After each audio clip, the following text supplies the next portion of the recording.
الحمد لله وكفى وسلام على عباده الذين اصطفى أما بعد فأعوذ بالله من الشيطان الرجيم بسم الله الرحمن الرحيم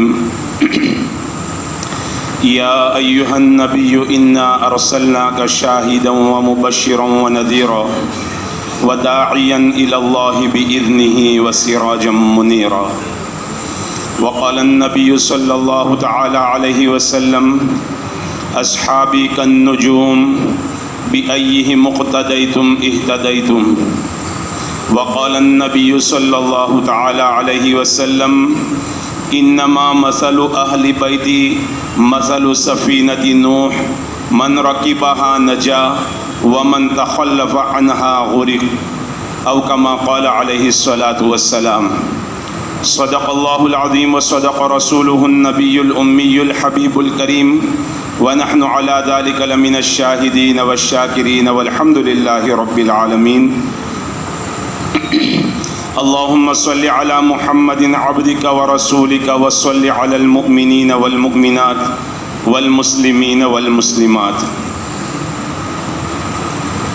قابل احترام دوستو بزرگوں، اللہ رب العزت کلام پاک کی اس آیت میں جس کو آپ حضرات کے سامنے تلاوت کیا گیا، اپنے حبیب پاک صلی اللہ علیہ وسلم سے فرما رہے ہیں یا ایھا النبی، او میرے پیارے نبی جی، انا ارسلناک شاہدا ومبشرا ونذیرا، ہم نے آپ کو گواہ، خوشخبری دینے والا اور ڈرانے والا بنا کر بھیجا ہے، وداعیا الی اللہ باذنہ، اور اللہ کے حکم سے آپ کو داعی الی اللہ بنا کر بھیجا ہے. پھر اللہ رب العزت نے ایک بات ارشاد فرمائی وسراجا منیرا، اے نبی جی ہم نے آپ کو روشن چراغ بنایا ہے. اللہ تعالیٰ اپنے حبیب پاک صلی اللہ علیہ وسلم کو فرما رہے ہیں ہم نے آپ کو روشن چراغ بنایا. اور ساری تفسیروں میں بلکہ قرآن کریم میں دوسری جگہ پر بھی اللہ رب العزت نے سراج کو دوسرے لفظوں میں بیان کیا ہے شمس، مطلب سورج. اللہ کے حبیب صلی اللہ علیہ وسلم کو اللہ تعالیٰ سورج سے تشبیہ دے رہے ہیں کہ پیارے آقا ہم نے آپ کو روشن سورج بنایا ہے. تو اللہ رب العزت نے اپنے حبیب پاک صلی اللہ علیہ وسلم کو فرمایا کہ ہم نے ہمارے نبی کو روشن سورج بنایا ہے. اللہ کے حبیب صلی اللہ علیہ وسلم فرماتے ہیں اصحابی کالنجوم، میرے صحابہ ستاروں کی طرح سے ہیں، یعنی میرے صحابہ آسمان ہدایت کے ستارے ہیں. پھر دوسری حدیث پاک جو پڑھی گئی اس میں اللہ کے حبیب صلی اللہ علیہ وسلم فرماتے ہیں انما مثل اہل بیتی، میرے اہل بیت، میرے گھر والوں کی مثال مثل سفینۃ نوح، نوح علیہ السلام کی کشتی کی طرح سے ہے. اہل بیت کی مثال اللہ کے حبیب دے رہے ہیں نوح علیہ السلام کی کشتی کی طرح سے ہے. من رکبہا نجا، جو کشتی میں بیٹھے گا نجات پائے گا.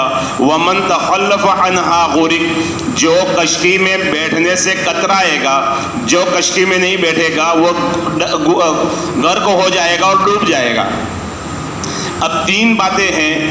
اللہ رب العزت اپنے حبیب پاک صلی اللہ علیہ وسلم کو سراجا منیرا فرما رہے ہیں، یعنی روشن سورج فرما رہے ہیں. اللہ کے حبیب صلی اللہ علیہ وسلم نے امت کو بتلایا کہ میرے صحابہ ستارے ہیں. اور پھر پیارے آقا نے اپنے گھر والوں کے تعلق سے اور اپنے اہل بیت کے تعلق سے امت کو بتلایا کہ وہ سفینہ نوح علیہ السلام کی کشتی کی طرح سے ہیں. اب ایک سوال ہمارے ذہن میں یہ کھڑا ہوتا ہے کہ سورج آسمان کی مخلوق ہیں، ستارے آسمان کی مخلوق ہیں، کشتی سمندر پر چلا کرتی ہے، اور ہم زمین کے لوگ خشکی پر رہنے والے لوگ ہیں. آخر ہمارا ان چیزوں سے جوڑ کیا ہے؟ ظاہری عقل ہماری کام نہیں کرتی جب تک نبوی علوم ہمیں نصیب نہ ہو جائے اور اللہ کے حبیب صلی اللہ علیہ وسلم کیا فرمانا چاہتے ہیں وہ نور علم ہمیں نصیب نہ ہو جائے، ہمیں یہ بات سمجھ میں نہیں آئے گی.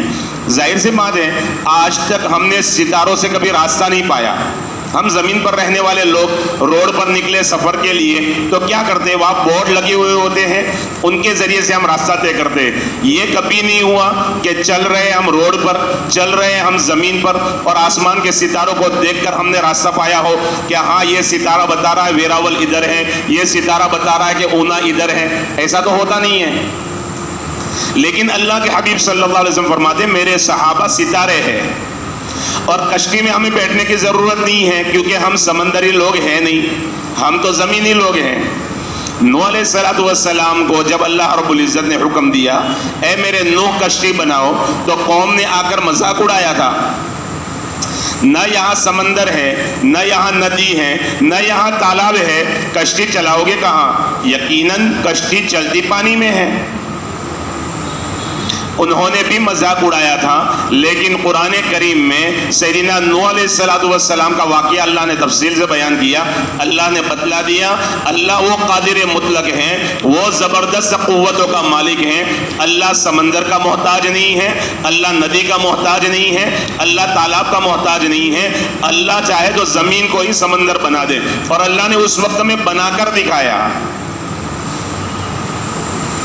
تو اب یہ تین باتیں ہیں، اب ان تین باتوں میں جوڑ کیا ہے وہ انشاءاللہ ہم سمجھنے کی کوشش کریں گے، تاکہ ہمارے دلوں میں اللہ کے حبیب صلی اللہ علیہ وسلم کی عظمت بھی آ جائے، اہل بیت کی عظمت بھی آ جائے، صحابہ کرام کی عظمت اور عقیدت بھی دلوں کے اندر آ جائے۔ بہرحال ہم پہلا لفظ جو لیتے ہیں نا وہ سراجم منیرہ لیتے ہیں۔ اللہ رب العزت نے اپنے حبیب پاک صلی اللہ علیہ وسلم کو روشن سورج بتایا، روشن چراغ بتایا۔ اب قرآن کریم کا اللہ رب العزت نے جو معجزہ رکھا ہے، قرآن کو جو اعجاز نصیب ہوا ہے، اور قرآن کریم کی جو خصوصیت ہے وہ یہ ہے کہ وہ بڑا مختصر الفاظ میں بہت جامع اور بہت زیادہ معنی لیے ہوئے ہوتا ہے۔ اللہ کے حبیب صلی اللہ علیہ وسلم فرماتے ہیں اللہ کے حبیب کو بھی اللہ نے یہ نعمت عطا فرمائی تھی جو قرآن کریم میں ہے۔ آقا صلی اللہ علیہ وسلم فرماتے ہیں فضلت علی الانبیاء بست، اللہ رب العزت نے دوسرے انبیاء علیہ السلام کے مقابلے میں مجھے 6 نعمتوں کے ذریعے سے، 6 انعامات کے ذریعے سے فضیلت دی ہے۔ اس میں پہلی نعمت اللہ کے حبیب صلی اللہ علیہ وسلم نے جو بیان فرمائی وہ یہ ہے اعطیت جوامع الکلم، میرے اللہ نے مجھے جامع کلمات عطا فرمائے کہ کلمے چھوٹے چھوٹے ہوں لیکن اس کے اندر سمندر سمایا ہوا ہو۔ اس کو کہتے ہیں کہ چھوٹے سے، جیسے خواجہ صاحب کی کرامت عام طور پر ہم بیان کرتے اور سنتے ہیں کہ انہوں نے ایک پیالے میں، ایک مشکیزے میں پورا انا ساگر لے لیا تھا۔ خیر بہرحال قرآن کا بھی یہ معجزہ ہے، اور حضرت نبی پاک صلی اللہ علیہ وسلم کی مبارک احادیث کا بھی یہ معجزہ ہے۔ ابھی اس بات کو بیان کرنے کی اس لیے ضرورت پڑی کہ اللہ نے قرآن کریم میں اپنے حبیب پاک صلی اللہ علیہ وسلم کو سراجم منیرہ فرمایا۔ یہ سراجم منیرہ 10 حروف ہے، سراجم منیرہ 10 حروف ہیں۔ ان 10 حرفی جملے میں اللہ نے اپنے حبیب پاک صلی اللہ علیہ وسلم کی وہ شان بیان فرمائی ہے کہ ایک طرف یہ کلمہ سراجم منیرہ اور ایک طرف سیرت پاک کی سینکڑوں کتابیں، وہ سینکڑوں کتابیں سراجم منیرہ کا مقابلہ نہیں کر سکتی۔ وہ شان اللہ رب العزت نے اپنے حبیب پاک کی صرف سراجم منیرہ میں بیان فرمائی ہے۔ اب رہا معاملہ کہ سراجم منیرہ یہ قرآنی لفظ ہے، اور سورج اللہ نے ایک مادی چیز رکھی ہے، ہر بندہ دیکھ کر سمجھ سکتا ہے کہ ہاں یہ اللہ کی مخلوق ہے۔ سورج چمکدار ہے، سورج روشنی دیتا ہے، جب سورج آتا ہے اندھیرا چلا جاتا ہے، جب سورج آتا ہے رات چلی جاتی ہے، یہ سب مانتے ہیں۔ نبوت کا مقام بہت اعلیٰ، اونچا اور عرفہ ہے جس کو لفظوں سے نہیں سمجھایا جا سکتا، لفظوں سے نہیں سمجھایا جا سکتا۔ ہر بندے کی وہ استعداد نہیں ہے کہ وہ لفظوں سے اللہ کے حبیب کے مقام کو اور انبیاء علیہ السلام کے مقام کو سمجھ سکے۔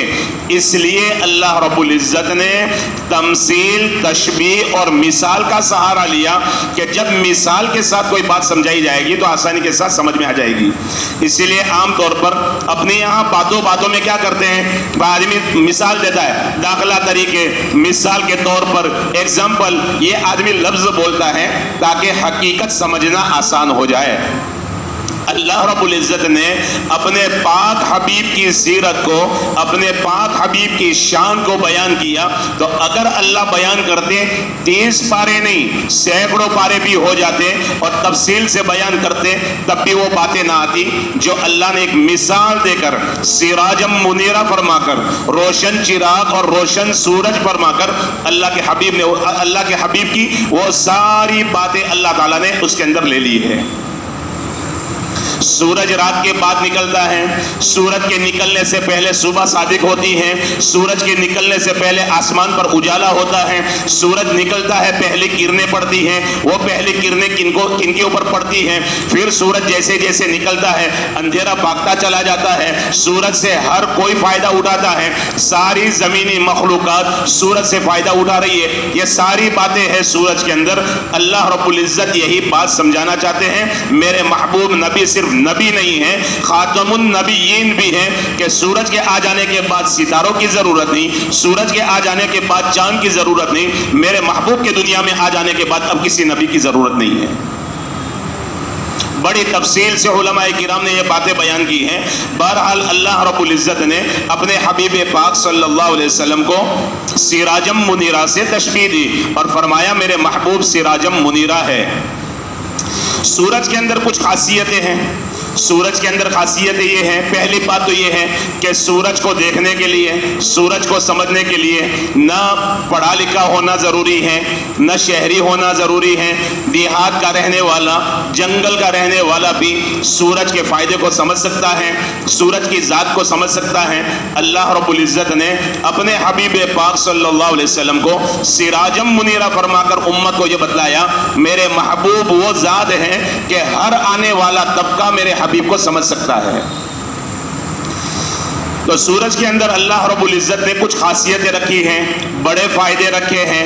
اللہ نے قرآن کریم کے اندر بھی بیان کیا ہے اس کے کیا کیا فائدے ہیں. بہت سارے فائدوں میں سے ایک بات یہ ہے کہ سورج جیسا روشن سیارہ، سورج جیسا روشن گرہ اور سورج جیسا روشن ستارہ نہ آسمانوں میں ہے نہ زمینوں میں ہے. اس کی نظیر، اس کی مثال نہ آسمانوں میں ملے گی نہ زمینوں میں ملے گی.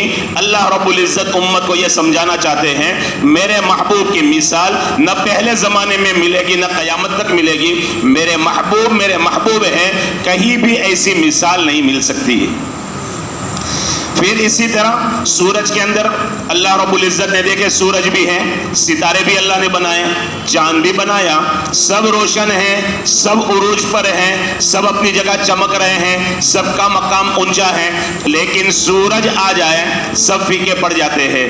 دن میں تارے غائب نہیں ہو جاتے کہ وہ کہیں جا کر چھپ جاتے ہوں، ایسی بات نہیں ہے.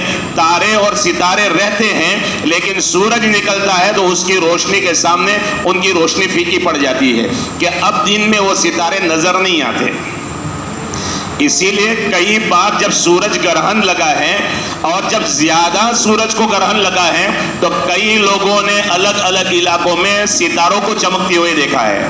اس کا مطلب یہ ہوا کہ ستارے غائب نہیں ہوتے، ستاروں کا نور پھیکا پڑ جاتا ہے سورج کے نور کے سامنے. تمام انبیاء علیہ السلام کو اللہ نے بڑے مقام دیے، یقیناً وہ آفتاب آسمان ہدایت کے ستارے ہیں. لیکن اللہ کے حبیب صلی اللہ علیہ وسلم دنیا میں تشریف لائے، آقا کے نور کے سامنے سارے انبیاء علیہ السلام کا نور پھیکا پڑ گیا. یہ اللہ کے حبیب صلی اللہ علیہ وسلم کی شان ہے. پھر سورج کے اندر اللہ نے جو سورج کو جمال دیا، جو کمال دیا، سورج کا فائدہ کون نہیں اٹھاتا؟ سورج سے ہر کوئی فائدہ اٹھاتا ہے. جنگلات بھی فائدہ اٹھا رہے، بلکہ علماء نے کتابوں میں لکھا ہے ہم جو زندہ ہیں نا سورج کی برکت سے ہے. اللہ نے یہ نظام بنایا ہے، دنیا دار الاسباب ہے، اسباب کے درجے میں اللہ نے دنیا کو بنایا ہے. اگر سورج کو ہٹا دیا جائے، زندگی ٹھپ ہو جائے، ہر کوئی مر کر ختم ہو جائے. یہ سورج کا اتنا فائدہ ہے اور افادیت ہے. اللہ کے حبیب صلی اللہ علیہ وسلم کی رحمت بھی اتنی عام تھی، ماننے والوں کے لیے بھی، نہ ماننے والوں کے لیے بھی، انسانوں کے لیے بھی، جناتوں کے لیے بھی، یہاں تک کہ سدرہ پر رہنے والا جبرائیل ایک مرتبہ اللہ کے حبیب صلی اللہ علیہ وسلم کی خدمت میں آیا. آقا صلی اللہ علیہ وسلم نے پوچھا، بھائی جبرائیل، ساری مخلوق کو اللہ نے میری رحمت میں سے حصہ دیا، یہ بتاؤ تمہیں بھی کچھ حصہ ملا ہے؟ میری رحمت میں سے تمہیں بھی کچھ حصہ ملا ہے؟ تو جبرائیل امین علیہ السلام نے عرض کیا، یقیناً پیارے آقا، آپ کی رحمت کا حصہ مجھے بھی ملا ہے کہ جب تک آپ دنیا میں تشریف نہیں لائے تھے تب تک میں خائف رہتا تھا، میں ڈرا سہما رہتا تھا کہ کہیں ایسا نہ ہو جیسا عزازیل کو ابلیس بنا دیا، کہ اس کو ملعون قرار دیا اور شیطان بنا دیا، کہیں کوئی ایسی غلطی نہ ہو جائے جس کی وجہ سے اللہ مجھے بھی اس طرح کا بندہ بنا دے.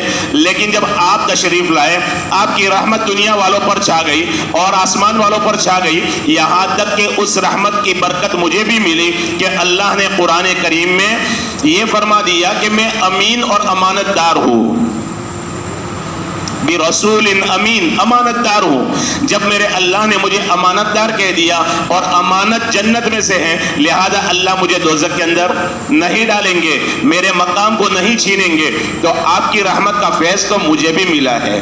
یہ ہے فیضان نبی. بہرحال جس طرح سے سورج سے ہر کوئی فائدہ اٹھاتا ہے، اللہ کے حبیب کی ذات سے بھی ہر ایک کو فائدہ پہنچا ہے. پھر جس طرح سے سورج کی تاثیر ہے، سورج کا تصرف ہے، اللہ رب العزت نے دیکھے تو صحیح مستقل اللہ نے ایک پھول بنایا. جب سورج نکلتا ہے، مشرق سے نکل رہا ہے، تو اس پھول کا منہ مشرق کی طرف ہوتا ہے. جب سورج بیچ آسمان میں آتا ہے، وہ بھی اپنا منہ آسمان کی طرف کر دیتا ہے. پھر جب سورج غروب ہونے لگتا ہے تو وہ بھی اپنا منہ اس طرف کر دیتا ہے. دنیا والوں نے اس کا نام ہی سورج مکھی رکھ دیا کہ سورج مکھی کیا کر رہا ہے؟ سورج کی طرف اپنا چہرہ رکھے ہوئے ہیں. مشرق میں ہے تو اس کا منہ بھی مشرق میں، سورج مغرب میں ہے تو سورج مکھی کا منہ بھی مغرب کی طرف ہو جاتا ہے. اللہ رب العزت نے سورج کا فائدہ عام رکھا ہے، سورج کی تاثیر عام رکھی ہے، ہر کس و ناقص کو اس کا فائدہ پہنچ رہا ہے. جس طرح سے اللہ کے حبیب صلی اللہ علیہ وسلم کی ذات سے پہلے انبیاء کو بھی فائدہ پہنچا. آدم علیہ السلام توبہ کر رہے ہیں، توبہ میں نبی پاک صلی اللہ علیہ وسلم کا واسطہ، وسیلہ اور برکت سے دعا مانگی، اللہ نے دعا قبول فرمائی. نوح علیہ السلام کی کشتی جب سمندر کے اندر ہے اور وہ جو اللہ کی طرف سے عذاب آیا تھا پانی کے سیلاب میں ہے، نوح علیہ السلام اللہ سے دعا کر رہے ہیں اور دعا میں بھی انہوں نے بھی نبی پاک صلی اللہ علیہ وسلم کا وسیلہ دیا. بلکہ تفسیر ابن کثیر میں تو یہاں تک لکھا ہے کہ نوح علیہ السلام کے دونوں مونڈوں کے درمیان محمد الرسول اللہ لکھا ہوا تھا. اس نام کی برکت سے اللہ نے کشتی نوح کو بچا لیا. سینکڑوں واقعات ہے. بہرحال تو اللہ کے حبیب صلی اللہ علیہ وسلم کا کمال بھی اور آقا کی تاثیر بھی عام ہے. پھر اس طرح سے ہم آگے اور بات سمجھے کہ جب سورج اتنا بڑا ہے اور اس کا فائدہ اتنا زیادہ ہے تو سارے ستاروں کا، سارے سیاروں کا گویا وہ بادشاہ ہے. بالکل اسی طرح اللہ کے حبیب صلی اللہ علیہ وسلم کی شان ہے کہ سارے نبی برحق ہیں. آدم علیہ السلام سے لے کر عیسیٰ علیہ السلام تک سارے نبی برحق، لیکن سارے نبیوں کے سردار امام المرسلین حضرت محمد الرسول اللہ صلی اللہ علیہ وسلم کی ذات ہے. اللہ رب العزت نے یہ سارا نظام بنایا ہے. بہرحال ایک لفظ کہہ کر، سراجم منیرہ کہہ کر اللہ کے حبیب کی کیا کیا شان بیان کی ہے اور کن کن باتوں کو بیان کیا ہے اور کن کن مقامات کو بیان کیا ہے. لیکن معاملہ یہ ہے کہ سورج کا فائدہ عام ہے، سورج سے بہت زیادہ فائدہ پہنچتا ہے. لہذا کہیں امت دھوکہ نہ کھا جائے، عقل کے کورے انسان سورج کو دیوتا نہ مان لے، سورج کی پوجا نہ شروع کر دے، سورج کی عبادت نہ شروع کر دے. اس لیے اللہ رب العزت نے سورج کے اوپر کچھ حالات ڈالے. کبھی گرہن لگایا، کبھی بادل کی دبیز چادر کے اندر چھپا دیا، کبھی وہ نکلتا ہے، کبھی بیچ آسمان میں آ کر اپنا شباب اور جوانی دکھاتا ہے، پھر کبھی ڈل جاتا ہے کہ اس کی روشنی مدھم پڑ جاتی، بالکل پیلی پڑ جاتی، پھر اللہ اس کو افق کی چادر کے اندر ڈوبا دیتا کہ وہ غائب ہو جاتا. یہ سارا نظام اللہ نے بنایا اور سورج مسلسل چلتا رہتا ہے. اللہ تعالیٰ فرماتے ہیں دیکھو سورج کی پوجا نہ کرنے لگنا، سورج کی پوجا نہ کرنے لگنا، سورج کی عبادت نہ کرنے لگنا. سورج بھی ہماری مخلوق ہیں، وہ ہمیں سجدہ کرتی ہیں. اللہ رب العزت نے قرآن کریم کے اندر بھی بیان کیا ہے. حضرت نبی پاک صلی اللہ علیہ وسلم کا پاک ارشاد ہے جس کا مفہوم ہے، آقا صلی اللہ علیہ وسلم فرماتے ہیں جب سورج غروب ہوتا ہے، جب سورج غروب ہوتا ہے وہ اللہ کے عرش کے نیچے جاتا ہے، سجدہ ریز ہوتا ہے، رب تعالیٰ سے درخواست کرتا ہے، عرض کرتا ہے باری تعالیٰ طلوع ہونے کی اجازت ہے، نکلنے کی اجازت ہے. اللہ اجازت دیتے ہیں، پھر وہ عرش کے نیچے سے چلتا ہے اور صبح میں طلوع ہوتا ہے. ایک وقت آئے گا، آقا صلی اللہ علیہ وسلم فرماتے ہیں سورج عرش کے نیچے سجدہ کرے گا، رب سے طلوع ہونے کی اجازت مانگے گا. اللہ فرمائیں گے جہاں سے آیا ہے وہاں سے پلٹ جا. وہ سورج مغرب سے پچھم سے پھر واپس آئے گا، بیچ آسمان تک آئے گا، واپس ویسے ہی چلا جائے گا، ریٹرن ہو جائے گا. اللہ کے حبیب صلی اللہ علیہ وسلم فرماتے ہیں جس دن یہ ایک نشانی ظاہر ہوگی، یہ قیامت کی بڑی نشانیوں میں سے ایک نشانی ہے، اس کے بعد توبہ کا دروازہ بند. اب کافر کا ایمان لانا قبول نہیں، گنہگار مسلمان کی توبہ بھی اللہ کے یہاں قبول نہیں. یہ وہ اس وقت ہوگا جب سورج پلٹ کر آئے گا. تو یہ سورج بھی اللہ کے تابع ہے، وہ بھی اللہ کو سجدہ کرتا ہے. لہذا اللہ رب العزت نے اس کی بے بسی کا اظہار کیا اور یہ فرمایا للشمس ينبغي لها ان تدرك القمر. سورج جو چل رہا ہے وہ بھی اپنی مرضی سے نہیں چل رہا، وہ ہمارے حکم سے چل رہا ہے. اس کی مجال نہیں ہے کہ وہ چاند کو پکڑ لے. اللہ تعالیٰ کیا فرما رہے ہیں للشمس ينبغي لها ان تدرك القمر. اس کی مجال نہیں ہے کہ جو چاند کو پالے اور چاند کو پکڑ لے. اللہ نے جس طرح سے اس کو چلنا طے کیا وہ اسی طرح چل رہا ہے، اللہ کی تابعداری میں چل رہا ہے. لیکن دنیا میں لوگوں نے دھوکہ کھایا، سورج سے دھوکہ کھایا، سورج کو معبود بنا لیا. وہ ملکہ بلقیس جس کو اللہ نے فہم و فراست دی تھی، قرآن کریم میں اللہ نے جو اس کا واقعہ بیان کیا ہے، عجیب و غریب واقعہ بیان کیا ہے. بہرحال وہ ملکہ بلقیس فَأُوتِيَتْ مِنْ كُلِّ شَيْءٍ، اللہ فرماتے دنیا کی ہر نعمت ہم نے اس کو دی تھی. اتنی بڑی وہ ملکہ ہیں اور وہ رانی ہیں، اس کا تخت بہت بڑا کہ سلیمان علیہ السلام نے منگوایا تھا. اللہ نے 19ویں پارے میں سورہ نمل میں اس کا ذکر کیا ہے. بہرحال اتنی بڑی ملکہ ہونے کے باوجود، اتنی سمجھدار ہونے کے باوجود، اور اس کی قوم نحن اولو قوت و اولو بأس شدید کا نعرہ لگانے والے اور دعوے دار کہ ہم سے بڑا طاقتور کوئی نہیں، ہم بڑے جنگجو ہیں، بڑے قوت والے ہیں. لیکن وہ بھی جب جھکے ہیں تو سورج کے سامنے جھکے ہیں، سورج کے سامنے جھکے ہیں. مجوسی قوم، آگ کی پجاری قوم، وہ بھی بڑی باشعور قوم تھی لیکن انہوں نے بھی سورج کی پوجا شروع کر دی. پھر نجومی قوم جو ستاروں کو ماننے والی اور ستاروں کو یوں مانتی ہے کہ ستاروں کا اثر زمین پر پڑتا ہے، یہ ان کا عقیدہ ہے، انہوں نے سورج کو بھی مانا کیونکہ ستاروں کا بادشاہ سورج ہے، لہذا اس کا لوہا بھی انہوں نے مانا. اس لیے اللہ رب العزت نے امت محمدیہ صلی اللہ علیہ وسلم کو کلام پاک میں یہ سمجھایا اے میرے محبوب کی امت، سورج کے فائدے کو دیکھ کر کہیں سورج کو دیوتا نہ سمجھ لینا، سورج کو معبود نہ سمجھ لینا. وہ بھی ایک مخلوق ہے، وہ بھی ہمارے تابع ہیں، وہ بھی غلام ہیں. اس کا کوئی مقام نہیں ہے. جیسے چاند ہے ویسے سورج ہے، جیسے ستارے ہے ویسے سورج ہے، جیسے زمین کا ایک سیارہ ہے اس طرح سے وہ سورج ہے.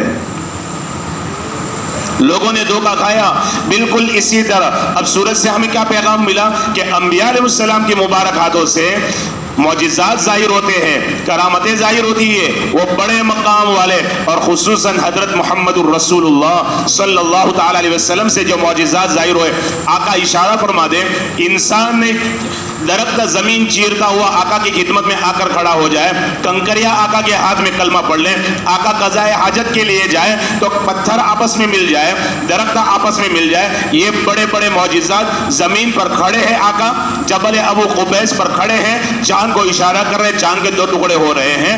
لوگ دھوکہ نہ کھا جائے، نبی کو خدا نہ سمجھ بیٹھے، نبی کو اللہ کا درجہ نہ دے دے.